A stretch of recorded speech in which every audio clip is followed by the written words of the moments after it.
Hello and welcome back to the Life as a Teenage Girl podcast. Today's episode is called The Popular Kid Can Still Feel Alone. And the word popular kid might be slightly clickbaity because I'm not necessarily popular anymore. Since I've moved school, I'm actually more in the low-key, down low, just keep to myself and have like a solid friend. But I still would consider myself to have a lot of friends, and therefore we're going to use the adjective popular, which means well known. Google defines it as well known, or widely known. I'm going to go with that. Now that I've disclosed, because somebody's going to clock me and say, you're not popular. No, I'm well known.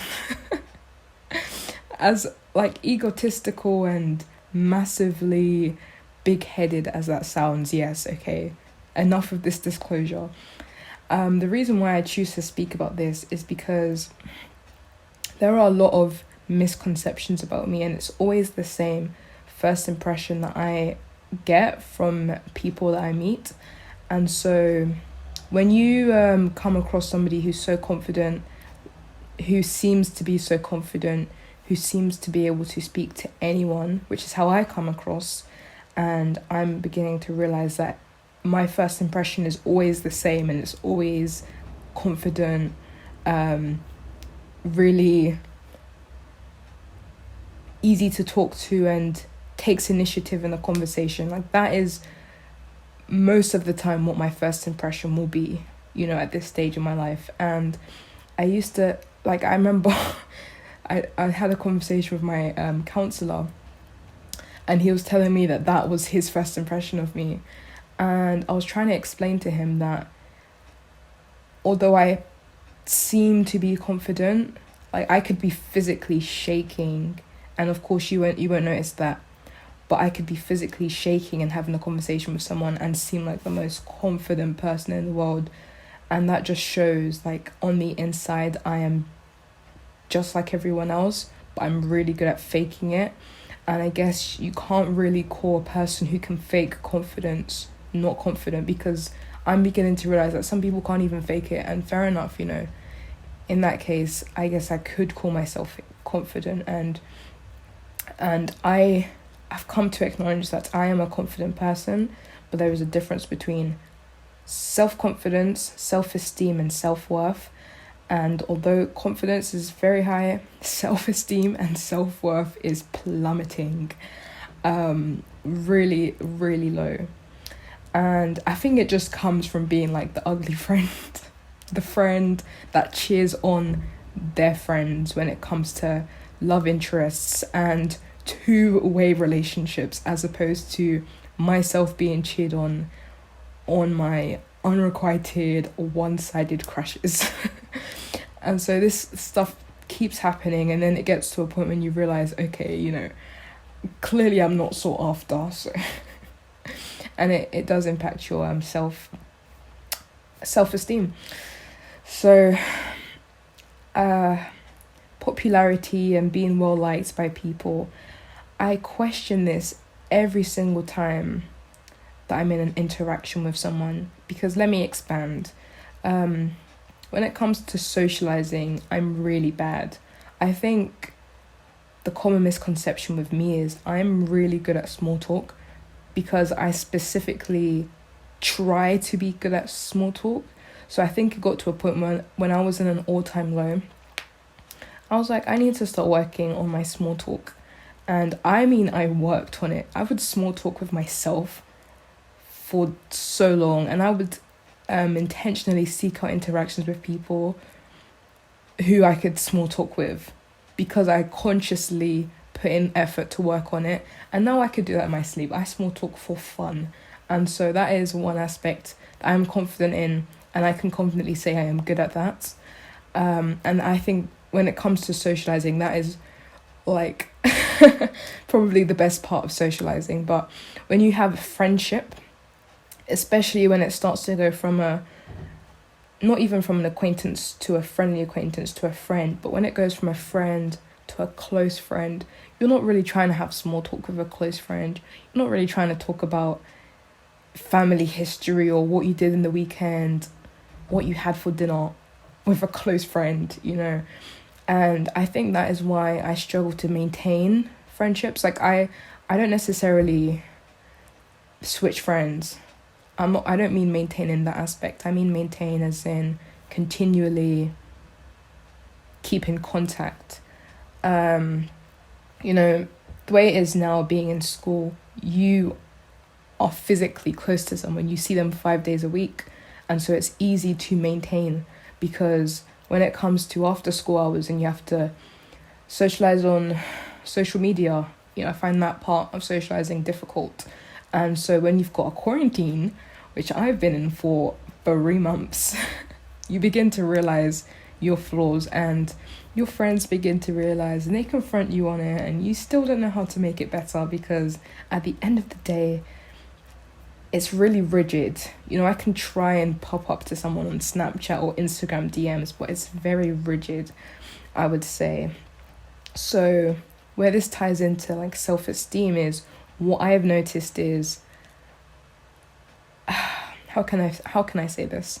I think the moment when I realized that the people that are friends with me actually like me is when for example, I moved to school.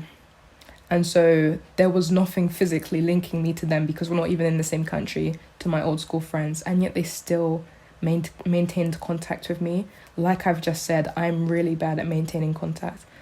And because it's so overwhelming, and I will psych myself out before even sending like a hi to someone, I just don't do it. And so the reason I'm able to stay in contact with my friends is mainly because I'm reached out to first. And so, you don't reach out first to someone who you don't like. And, it's an ego boost. My friends actually like me. And, same here. We went through a quarantine. 3 months, I said. When you're constantly on the receiving end of messages, like when somebody is inviting you to meet up, I think it makes you realize how well liked you are. Because, for example, I have like 3 really close friends here, so I'm going to use what they've done to make me feel like they like me as an example. Somebody messaging you and taking the initiative to message you to ask you to meet up, and somebody calling you. I don't phone people. I've tried to get better at it at the start of this quarantine. I was doing really good, and then I just fell off, and I just could not keep up with it, And yet, these people are consciously calling me and messaging me to meet up. And of course, like, it's easy for me to say yes, but it's hard for me to have a time and a place in a day. I don't know why I get really overwhelmed very easily, I've noticed. And so when it comes to trying to engage in my friendships and trying to take initiative, I just cannot do it. So, yeah, I think one day it was like midnight, midnight hours is when you start to deep life.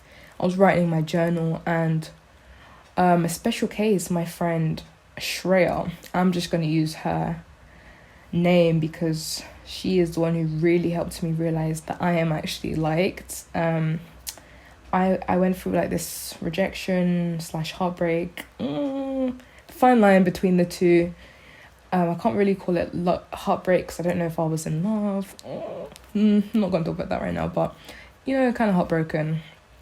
And when I saw the extent to which she was doing things for me, like even the little things, she made a Spotify playlist. The cover was a picture of the two of us, and the songs were so like meticulously picked for me because she chose artists that I like, and she chose songs that I like, whilst also fitting that like heartbreak theme. I don't know why, it just made me feel really appreciated. And I just could not understand what about me was so likable to which somebody could do this for me. I could not understand. And so it was midnight, and I was writing in my journal about how appreciative I was about her. I was like crying, getting all emotional, like why why does she like me? I could name plenty of reasons as to why she is a way better friend to me than I am to her, or why she is more likable than I am. And of course, these things are all subjective, but I just don't understand what it is about me that makes me likable to people. And whenever I get like a message and it's somebody checking up on me, haven't heard from you in a while, how have you been? I just appreciate these things. And yet I feel so guilty because I don't know if I've ever sent a message like that before, just checking up on you. Like, I am maybe a horrible person for not doing this, but I've never done that before. And I have people do this to me, and it makes me realize that, these people actually like me. Like, what? And two, like, they actually have taken the time to send this message to me. And yes, I'm popular. I'm not popular. We've just established that. But I am well known and well liked. And it's really hard to use this as an example because in the school I'm currently at, like I said, I'm really less in the spotlight. But in my old school, I was in the center of the spotlight. So I guess my mind's going to there when I say well liked and well known. And yet my feelings remain the same, low self-esteem. Yes, I'm widely known. But when it comes to individual relationships, not a group, not a mass collective, if we were to pinpoint an individual, it just begs the question, like, why do you like me? And I wonder this so often, like, what it is. And I've tried to flip it the other way and say, I could look at a person, for example, I'm going to use this person in mind as an example because he's a perfect person to use. He's very insecure. And so he often asks this question, why do you like me? Often in need of like reassurance, what is it about me that you like, kind of thing. And I could easily just look at him and say, like, these things that you're not doing intentionally, they're very amiable, very likable. Even like your gestures, you don't even have to say anything, and I still just like that about you.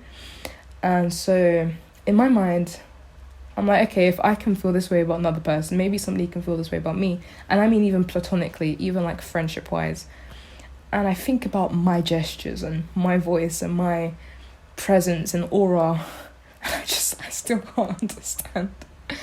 And, clearly from this discussion, we have come to understand that I have no, like, self-love whatsoever. And that's fine, we're working on that. But I'll watch myself, because I vlog a lot, I'll watch myself in my vlogs. And I'm editing, having to look at my face, like, multiple times a day. And I just don't like it. I just don't like the person. And yet, the people who are, like, looking at me in my vlogs and interacting with me in my vlogs, somehow they like that. Somehow they like me. And, if I can't even like myself, how can another person?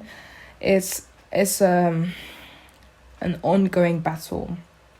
When I see someone with so much confidence, like, it intimidates me. Like, how are you able to? How is it possible to, And that brings me on to my next topic of conversation, social media. If somebody told me that in 7 days I'm going to pass, and I'm not actually going to use that as an example, but for the sake of this video, if I was going to pass away next week, but if somebody told me I was going to go into witness protection program, which means everyone who knows me, family, friends, everyone, neighbors, they will completely, like, I will disappear from their lives and I will start a completely new life. And the reason I say witness protection is because it's not the same as moving country, because people still know you. I mean, nobody who currently knows you will know you in 1 week time. So how are you going to end it with a bang type situation? And, I think about Snapchat, and I've had this discussion with my friend, the best friend for Deep Conversations, Christabel. Well, where there's this guy who's able to post on his main Snapchat story, as in it will be an angle from here, like it will be a bummy picture. He'll post whatever he wants because it's his main story, and he won't care at all. And I just cannot bring myself to do the same. As much as I want to, I really, really want to, I cannot. I tried it one time and I had to delete it within like an hour. I could not. And if he can do that on his main story, you know, if you are able to live so uninhibited, then you are basically living your best life. You are doing everything in your power to live your best life. Living your best life was such a big concept before. With me and my friends in my old school, we used to say, you know, hot girl summer, all of that stuff. At the end of the day, we're either limited by our resources, you know, we might not have enough money to fly to Spain or whatever, or by coronavirus, we are not able to fly to Spain. And so I think about his way of life, being able to post uninhibited. He's doing everything in his power to live his best life. And I know that if I was able to get to the same point of confidence, like I thought I was like decently confident, this man is on a different level. If I can do that, then I can just live life the way I want and not feel so held back by like not even a person. It's not even a physical presence that's holding me back. It's like a societal like expectation, social norm kind of thing that's holding me back. If I'm able to just live uninhibited, my life, my quality of life will be so drastically improved. And yeah, I can't even post freely on my private story. I had to make a second private story because I just post something and I just feel like so cringed out. Like I cringe at myself, but more than cringe, it's like nobody cares. So I better not post this, or I better delete this like now, because nobody's gonna read like this massive paragraph. Nobody's gonna listen to this little story time, which is like 20 seconds out of their day. And so when I see other people do this, I'm so like envious. I'm so filled with envy. How are you able to do this? Please teach me the ways in order for me to drastically improve my quality of life. And I cannot do it. If I can't even do it on my private story, I can't do it on my Snapchat main story. Posting on Instagram is always an issue because I have to delete the app. Me watching like the notifications of people liking my post, I just cannot. It's because I put myself in their perspective.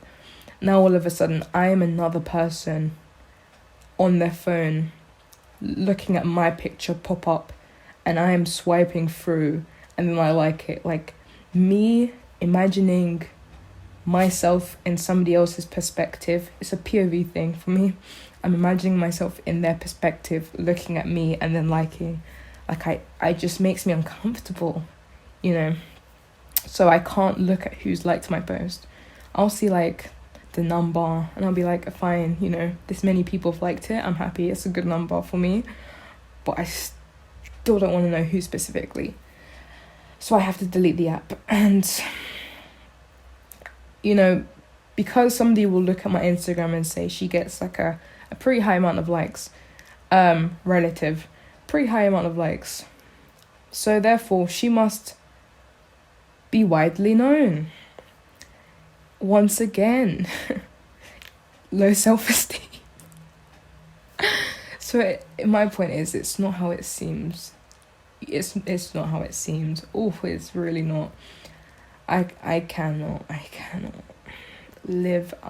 I feel so pressured, and this is like this escapism mindset thing where if I stay in these four walls, for example, for too long, I will go insane, because if I can't even live the way I want in my own room, in my own house, then clearly like I'm not free.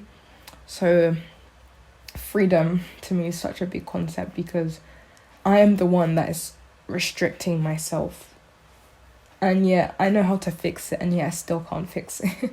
It's very, very complicated. On TikTok, if I was able to post not on a fake account, I say fake, on a second account where nobody knows me, life would just be so much better. So I bring it back to the witness protection program. If in 1 week nobody who knows me now will know me anymore, all of these things, even posting on YouTube and walking out on the streets, I don't know why it's such a struggle for me to walk outside. Like I just can't walk for too long. or I can't run into too many people when I'm walking because social anxiety, cringe. The word anxiety in itself is like the connotations that like life nowadays has with anxiety just makes me uncomfortable using that word, because people have just turned it into this thing to where I just don't want to be associated with that. Anyway, I'll go to school, I'll speak to everyone, anyone, speak to my teachers, speak in front of the class. I know some people can't do that. Put my hand up, speak to the highest of authority, whatever. I can speak to strangers. I can't speak to my friends.